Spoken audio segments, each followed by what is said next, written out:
Salut, donc on se retrouve aujourd'hui dans cette vidéo pour que je vous fasse mon point lecture de ce début d'année. Donc je pense qu'à l'avenir je vais diviser ça en mois, donc mes points lecture par mois. Sauf que là du coup il y a 2 mois qui sont écoulés excusez-moi, depuis 2024. Donc je vais vous faire un petit résumé de ce que j'ai lu. Donc j'ai sélectionné 4 ouvrages qui ont été du coup les ouvrages les plus impactants dans ce que j'ai lu ces derniers mois.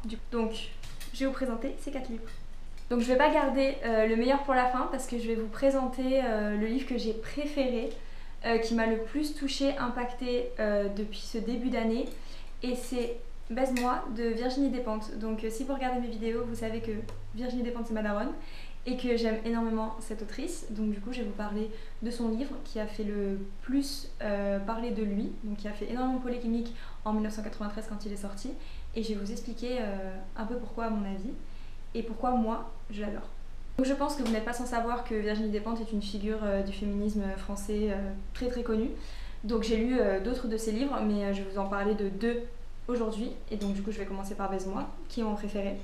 Donc du coup ce livre met en scène 2 personnages, donc 2 femmes, qui vivent un peu en marge, qui sont des personnages assez atypiques, comme tous les personnages de Virginie Despentes, et je pense qu'elle excelle dans l'écriture de ce genre de personnages.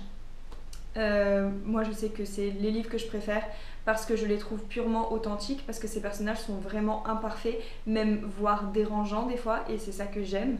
Ce que j'aime à l'écriture de Virginie Despentes, c'est qu'elle écrit pas pour nous faire plaisir et pour faire plaisir à qui que ce soit. Bien au contraire, et du coup c'est ce que j'aime dans ce livre. Donc je vais vous parler un peu de l'histoire, donc pour vous situer le contexte. Donc comme je vous dis, il s'agit de 2 personnages principaux, donc de deux femmes qui vivent un peu en marge, qui se retrouvent à un moment donné de leur vie. Le destin les met l'une sur la route de l'autre, donc elles se retrouvent en fait dans une gare par hasard, et de là va commencer un road trip meurtrier. En fait, si vous avez vu le film Thelma et Louise, qui est mon film préféré, bah en fait c'est Thelma et Louise en version trash et beaucoup plus vulgaire, en fait, si vous voulez. Donc du coup, va suivre de ce road trip une série de meurtres, parce qu'en fait elles sont dans une folie meurtrière. Je ne pourrais même pas vous justifier ces meurtres, vraiment de mobile, en fait, juste on suit les personnages dans une totale folie meurtrière. Qui résulte, je pense, d'une espèce de mal de vivre. Enfin, en fait, c'est des personnages un peu paumés, tu vois. Je trouve le mot paumé un peu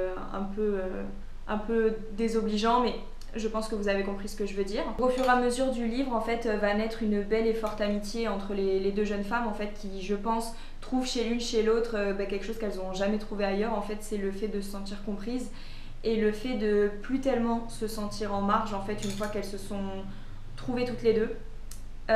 Donc au fur et à mesure de l'histoire, on a également des flashbacks un peu voilà, pour situer un peu les vies de l'une de l'autre. Donc du coup il y en a une qui se prostitue et l'autre elle vit de petits boulots et tout. Enfin voilà, les 2 vivent dans une certaine précarité, etc. Enfin, en vrai il y a vraiment tout un paysage social qui est dépeint dans ce livre et dans tous les romans de Virginie Despentes, qui est super intéressant en fait. C'est les problèmes de pauvreté, les problèmes de racisme, etc.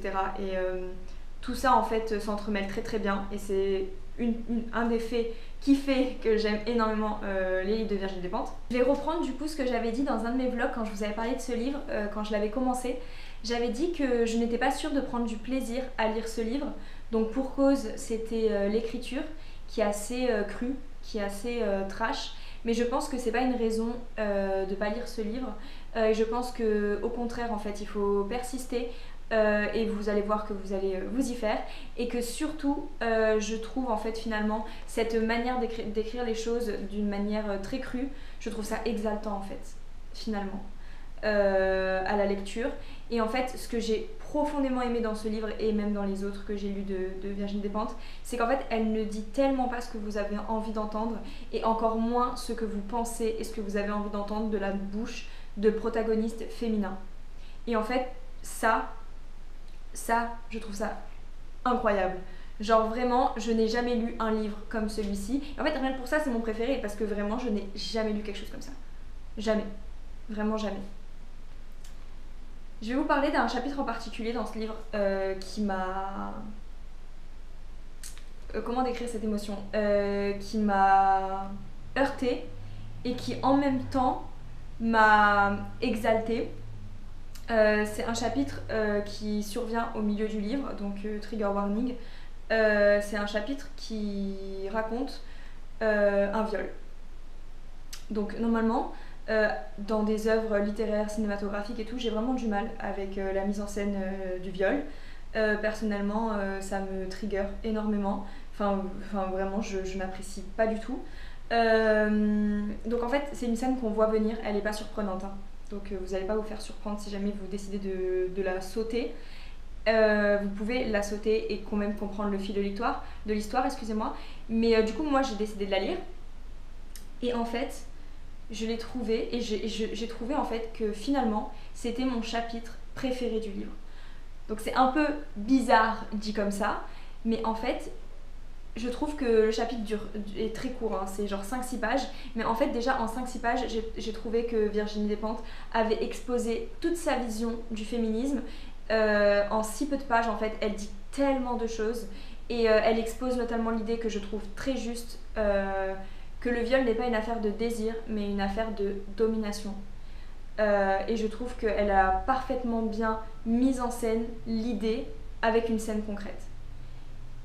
Et franchement, rien que pour ça, ce livre, genre, c'est un chef-d'œuvre. Genre, vraiment, c'est un chef-d'œuvre féministe, ce livre. Et je pèse mes mots parce que vraiment, je l'ai adoré pour ça, en fait. Et je trouve que c'est vraiment à la lecture de ce chapitre que vraiment, il y a eu un déclic dans ma tête et que je me suis dit, mais en fait, ce livre est incroyable. Au-delà de l'histoire du road trip qui est entraînante, tu suis les meufs un peu barjots qui tuent des gens comme ça. Enfin, voilà, le livre même a une dimension un peu humoristique. En fait, c'est dramatique, mais en même temps, c'est humoristique, enfin, tu vois. Et en fait, au moment de cette scène de viol, donc du coup, qui est un flashback d'une des personnages, bah en fait, c'est là que j'ai compris toute la dimension du livre. Et même, je pense que c'est un livre que je vais apprécier relire parce que je pense qu'il y a énormément de messages politiques, féministes et tout qui sont dedans que j'ai peut-être pas capté à la première lecture. Donc peut-être que je vous referai même peut-être une vidéo plus complète pour vous parler de ce livre une fois que je l'aurai relu. Mais ouais, ce chapitre en fait le livre incroyable qu'il est, à mes yeux.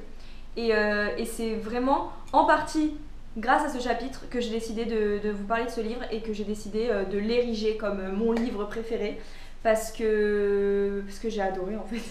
Et aussi j'ai trouvé les personnages tellement attachants parce que je trouve que Virginie Despentes écrit les personnages un peu border comme personne et je vous en parlerai dans le prochain que je vais vous parler, dans le prochain livre dont je vais vous parler, parce que je pense en fait elle met un peu d'elle-même dans ses personnages et je pense que c'est ça qui les rend aussi authentiques et en fait aussi attachants parce que honnêtement à la fin de ce livre, quand je l'ai refermé, en fait j'ai envie de le recommencer. Genre je voulais pas quitter ces personnages en fait, je voulais pas les quitter, je voulais rester dans l'histoire, même si voilà, quand vous allez lire le livre, vous allez voir que l'histoire se termine d'une manière qui ne peut pas avoir de suite, enfin voilà, c'est la fin de l'histoire quoi. Mais pour autant, moi je voulais rester dans l'histoire tellement j'ai passé un bon moment avec ce livre, malgré l'écriture crue, qui au début me déplaisait. À la lecture du livre, en fait, finalement, je me suis tellement prise dedans que honnêtement, ça m'a pas gênée. Donc je pense que c'est pas quelque chose qui devrait vous freiner. Et je pense que vous ne devriez pas abandonner ce livre au premier chapitre. Je dis ça parce que je sais que c'est le cas de beaucoup de personnes. Déjà, c'est le cas de mon meilleur ami et c'est le cas de beaucoup de personnes que j'ai vues sur les réseaux sociaux et tout qui parlaient de ce livre, qui disaient qu'ils n'avaient pas supporté l'écriture et tout, que c'était beaucoup trop violent. Mais franchement, excusez-moi, mais franchement, je vous invite à persévérer parce que je pense pas que vous allez le regretter. Et rebondir aussi sur un autre sujet, trigger warning, qui est abordé très brièvement dans ce livre, mais quand même, c'est celui de l'inceste. Et pareil, il est abordé d'une manière qui m'a mis sur le cul en fait. Après, honnêtement, ce livre met sur le cul, donc voilà. Mais pareil, d'une manière où, en fait, j'aime la manière dont elle donne la parole aux femmes, à des personnages féminins, bancals, pour dire leur vérité, leur façon de penser, et pour dire ce qu'elles ressentent et pas comment elles doivent se conduire. En fait, ce livre, il fait même écho à son essai féministe Quiconque théorie, que j'avais lu d'ailleurs avant ce livre-là, par exemple, où elle parle de comment les femmes devraient se comporter après un viol. En mode, en plus de subir cette agression, on doit avoir un comportement adéquat avec le fait qu'on ait vécu cette agression après, tu vois. Genre même à ce moment-là, on est encore dans des cases en fait où on ne peut pas réagir au trauma comme on veut. Je vais pas m'étaler plus sur le sujet parce que je pense que je vais parler beaucoup trop longtemps, mais ce livre aborde du coup également ce sujet et je tenais quand même à le préciser. Mais voilà, un livre que je vous recommande à 1000%. Du coup, toujours chez Virginie Despentes, vous inquiétez pas, on va pas parler d'elle tout le livre, hein. Les deux autres livres d'ailleurs, ce ne sont absolument pas des livres féministes ou quoi, c'est des romans totalement autres. Du coup, je vais vous parler de Bye Bye Blondie que j'ai lu récemment, que j'ai adoré, que j'ai lu juste après Baise-moi d'ailleurs. Donc ce livre-là, du coup, il retrace la vie d'une jeune femme, donc de son adolescence, excusez-moi. La couverture est trop belle. Voilà, petit aparté. Donc de son adolescence jusqu'à sa vie de femme. Il me semble que le livre s'arrête à peu près dans la quarantaine. Encore une fois, c'est un personnage un peu bancal, etc. Et je pense que ce livre-là est très autobiographique pour Virginie Despentes, je pense. Pour avoir écouté les interviews, etc., où elle parlait un peu de sa vie et tout, je pense que le personnage principal est très inspiré de sa propre vie. Donc le personnage principal va faire un séjour en hôpital psychiatrique.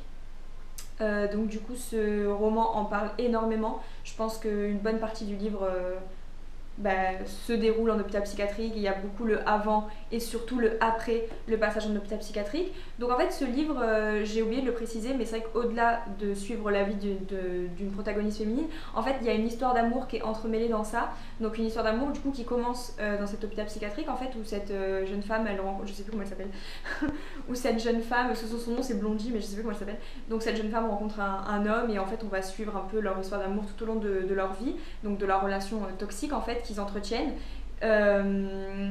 Et également du coup on va assister en fait à leur vie en marge, encore une fois. Donc ce livre va énormément parler du mouvement du coup punk, donc en France, de vivre en marge, en dehors du système, etc. et tout. Moi c'est un truc que j'aime énormément lire et tout, donc voilà, ça m'a beaucoup intéressée. Pareil, dans ce livre-là, Virginie Despentes, elle parle énormément de problèmes sociaux qui touchent la France, etc. Et moi, ça m'intéresse énormément. La manière dont elle a de ramener la réalité, vraiment, dans ses livres, avec ses personnages imparfaits et surtout en nous peignant le paysage français tel qu'il est, avec tous ces problèmes de justice sociale, etc. Donc ce livre en parle énormément. En fait, je n'ai pas lu tous les livres de Virginie Despentes, mais ce livre est décrit comme son livre le plus touchant. Et franchement, je veux bien le croire, parce que vraiment, le livre est vraiment touchant. En tout cas, moi personnellement, je l'ai beaucoup aimé. Et j'ai passé un très bon moment en sa compagnie, vraiment. Genre, pour le coup, l'écriture est moins crue et moins trash que Baise-moi. Si vous voulez commencer par celui-là, voilà, c'est un peu plus tranquille, mais ça n'en reste pas moins du Virginie Despentes, quoi. Du coup voilà, celui-ci aussi vraiment je vous conseille. Ensuite on va partir du coup sur un tout autre genre de littérature parce que je vais vous parler de 1000 soleils splendides de Khaled Hosseini. Donc c'est mon premier livre de cet auteur. Je pense qu'à l'avenir je vais en lire d'autres, donc je pense que je vais en reparler sur ma chaîne. Mais en tout cas celui-ci c'est mon premier. Donc ce livre se déroule en Afghanistan. Donc sur la période 1940 jusqu'aux attentats de 2001, voilà, donc les deux tours jumelles. Donc on passe en fait vraiment sur énormément de régimes politiques et tout, c'est super intéressant. Historiquement, c'est super intéressant. Donc on commence le livre du coup dans les années 40 et on suit une protagoniste féminine, donc qui est une enfant en fait hors mariage, donc qui vit seule avec sa mère, voilà, dans une petite maison. Elle vit voilà de manière très modeste, etc. Mais son père est un homme riche et tout. Qu'elle décide du coup de rejoindre. Enfin, en fait, je vais essayer de vous faire un résumé un peu plus court, mais qu'elle décide de rejoindre, il finit par la marier de force en fait. Donc un mariage arrangé. Donc elle est mariée à un homme beaucoup plus vieux qu'elle. Donc il me semble qu'elle se marie à 14 ou 15 ans, quelque chose comme ça. À un homme qui a genre 45-50 ans. Donc voilà, donc elle finit mariée à lui. Et au bout de 10 ans de mariage, parce que la polygamie est autorisée en Afghanistan à cette époque-là. Je ne saurais pas vous dire si ça l'est encore actuellement, mais en tout cas, au moment du livre, ça l'est. Donc vient une deuxième femme sous son toit. Donc en fait, au début, c'est pas mal de rivalité et en fait, naît finalement sous ce toit une amitié extrêmement forte en fait, parce que les deux finissent par se lier. Parce que le mari en fait est violent et leur fait vivre un enfer, surtout à l'une d'entre elles, donc la première qu'il a mariée, donc qui s'appelle Myriam. Donc en fait on va suivre leur quotidien sur le paysage de l'Afghanistan qui je trouve est magnifiquement bien décrit. Je trouve que c'est un livre qui personnellement m'a fait voyager, que j'ai adoré déjà parce que j'adore l'écriture de Khaled Hosseini. Genre vraiment c'est un livre que j'ai beaucoup aimé parce que je l'ai trouvé très poétique et qui décrivait les sentiments humains de manière très poétique, parce que ce livre est très dramatique, vraiment c'est pas un livre joyeux. La vie de ces femmes est dramatique, elles essuient trauma sur trauma, vraiment, que ce soit comme je vous ai dit, un mari violent. Il y a des scènes très violentes dans le livre, trigger warning, je préfère le dire. Le viol conjugal, mais aussi la guerre, vraiment l'atrocité de la guerre, la perte d'être cher. Honnêtement, en fait, c'est tellement dramatique que je ne saurais même pas énumérer tous les traumas qu'essuient ces deux jeunes femmes, mais avec énormément de force. Et c'est très beau de voir à quel point elles se soutiennent, etc. Enfin, vraiment une belle ode à l'amitié et à la sororité, je trouve. Et sur un paysage historique qui est hyper intéressant en fait. Et ce que j'ai beaucoup aimé dans ce livre, c'est d'avoir la vision en fait pas occident centrée, et avoir du coup une vision Moyen-Orient centrée en fait, sur ce qui se passe vraiment avec des personnages qui subissent réellement la guerre en fait, et qui peuvent témoigner en fait de ce qu'ils ressentent vraiment. Et ça, j'ai trouvé ça vraiment hyper intéressant. En tout cas, c'est vraiment un livre que je vous conseille si déjà vous avez envie de voyager, parce que comme je vous ai dit, la manière dont sont décrits les paysages, etc., c'est vraiment très très beau, mais également le paysage politique qui est abordé avec justesse, je trouve. Du coup voilà pour le troisième livre que je vous recommande si vous voulez une histoire poignante, emprise de sororité, avec de jolis paysages qui vous font voyager, c'est celui-ci que je vous conseille.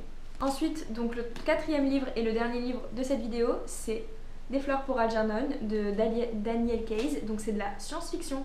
Je lis jamais de la science-fiction, en tout cas très rarement, enfin ça fait très très longtemps que j'en ai pas lu.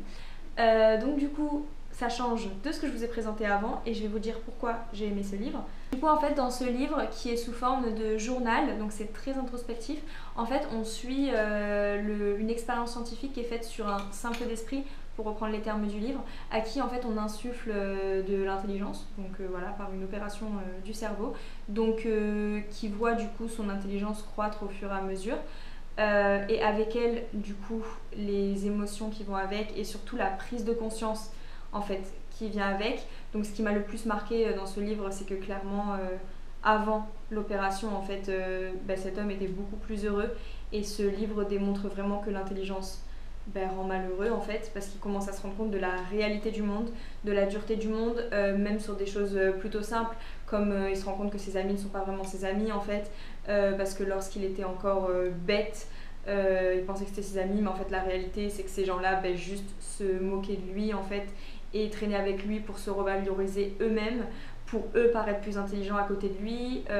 Au fur et à mesure du coup que son intelligence croît, en fait il perd son entourage, parce que finalement il devient plus intelligent que son entourage, enfin bref, des choses comme ça. Donc voilà, on suit le personnage en fait jusqu'au pic de l'avancée scientifique en fait, où il est très très intelligent, il parle plusieurs langues, il écrit des thèses, enfin vraiment mec super intelligent quoi, et jusqu'à en fait la décroissance en fait de son intelligence, parce que malheureusement c'est pas une opération, ils l'ont pris pour faire l'expérience en fait, mais en soi c'est pas une opération, c'est la première personne sur qui on fait ça, le mec c'est un test en fait, et du coup ça marche pas pour toute la vie. Donc du coup après il redevient bête en fait, et peu à peu il voit cette partie de lui s'en aller en fait, son intelligence s'en aller, et voir les gens autour de lui changer. Enfin vraiment c'est un livre qui est tellement touchant. J'ai passé un très bon moment en le lisant, je l'ai lu en je crois une semaine, un truc comme ça, mais vraiment j'ai beaucoup aimé, donc vraiment je vous le recommande, que vous lisiez ou non de la science-fiction, je vous le recommande, parce qu'en fait au-delà d'être un livre de science-fiction, je trouve que c'est vraiment un livre qui décrit trop bien les émotions humaines, etc. Et je l'ai trouvé hyper touchant, enfin j'ai même eu les larmes aux yeux à certains passages. Donc vraiment j'ai trouvé super touchant, donc je vous le recommande. Donc c'est tout pour cette vidéo, donc j'espère que vous avez apprécié. D'ailleurs je me demandais si j'allais pas vous faire des points comme ça, mais également sur la musique par exemple qu'est-ce que j'ai aimé écouter dans le mois, etc. Donc pas uniquement sur les livres. Et j'ai même pensé à inclure du coup dans la vidéo sur la musique les podcasts en fait.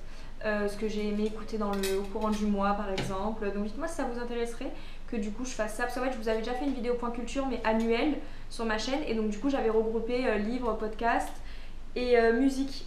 Et du coup, vu que là ça fait quand même un peu long quand je vous fais un point culture sur mes livres, je me suis dit que je pouvais dissocier les deux vidéos. Donc dites-moi si ça vous intéresserait que je vous fasse ça de temps en temps, peut-être pas tout le temps, peut-être pas tous les mois, mais que je vous fasse ça de temps en temps. Dites-moi si ça vous intéresserait. Et en attendant, je vous dis à bientôt.